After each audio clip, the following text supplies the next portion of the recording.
మరి అన్నం ఆకలి తీరదు, తిన్నగాని శుద్ధి తీరిపోదు. అన్నం అంటే ఆకలి తీరుతుందా? పరిపూర్ణం అంటే మనం పరిపూర్ణం దర్శించగలుగుతామా? పరిపూర్ణం దర్శించిన గురువుల దగ్గరికి పోయి మనం వాళ్ళ దగ్గర సేవ చేస్తే వాళ్ళ ద్వారా తెలుసుకుంటామని చెప్తారు.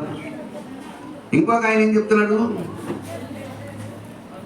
కమలము నీట బాసిన కమలాత్ముని రశ్మి సోకి కమలమి బంధును తమ నెలవులు చెప్పిన తమ మిత్రులే శత్రువులను తథ్యం సుమతి అంటాడు. కమలము పొలములో ఉన్నంత వరకు సూర్యుని యొక్క కాంతి కిరణం చేత వికసించిందిరా. నెలవులు చెప్పినప్పుడు ఆ సూర్యుడే దానికి శత్రువు అవుతాడని చెప్పాడు. అసలు నీవెక్కడ నుంచి వచ్చావు?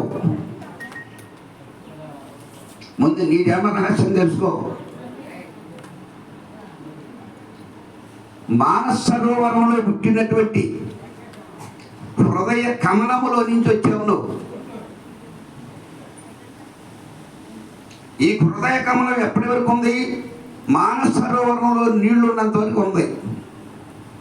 మానస సరోవరంలో నీళ్లు ఎప్పుడైతే ఇంకిపోయాయో హృదయ కమలం అనేటువంటి పుష్పం వాడిపోయింది. సరోవరంలో నీళ్ళు ఎట్లా పోతాయ్యా? గురువు అక్కడ బడవాక్యని సృష్టిస్తాడు. బడవాక్యని అంటే నీళ్ళల్లో మండే నిప్పు ఉన్నదా అన్నాడు. ఆ అగ్ని చేత నీరుని దహింపజేశాడు. నీరు ఎప్పుడైతే దహింపబడిపోయాయో ఆ పొలంలో ఉన్నటువంటి తామర పుష్పానికి, హృదయ కమలం అనేటువంటి పుష్పానికి కింద ఉపాధి లేక అది వాడిపోయిందిరా. ఇంతకుముందు చెప్తున్నాడు, హృదయ గ్రంథిలో నుంచి అన్నీ వస్తున్నాయి రా. ముందు హృదయ గ్రంథి విడుడికై సదయుత ఈ పూజ చేయద కనగా గురుడై వదలక చిత్తము లోపల గురు పదయగలము కలపవలదే భక్తుడైనప్పుడు భ్రాంతి రహిత సత్తుడైనప్పుడు కుదరదు ఇది రెండు గురు శిష్యులకు లేకని ఇక్కడ చెప్పాడు.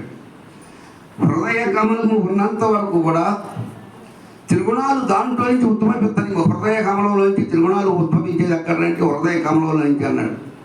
అసలు హృదయ కమలమే లేకపోతే ఉద్భవించేదే లేదు.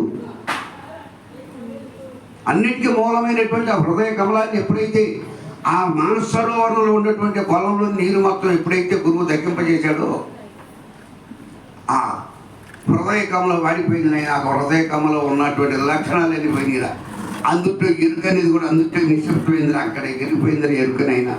గురువు దగ్గరికి పోయి అటువంటి బోధ పెద్దల ద్వారా తెలుసుకుని మనం కూడా పెద్దలు ఎట్లా ధరించారో మనం కూడా అట్లా ధరించవలసిందిగా ధరించగలమని చెప్తూ నేను ఇంత త్వరగా ఉపన్యాసం ముగిస్తున్నాను. జై సద్గురు మహారాజ్కి.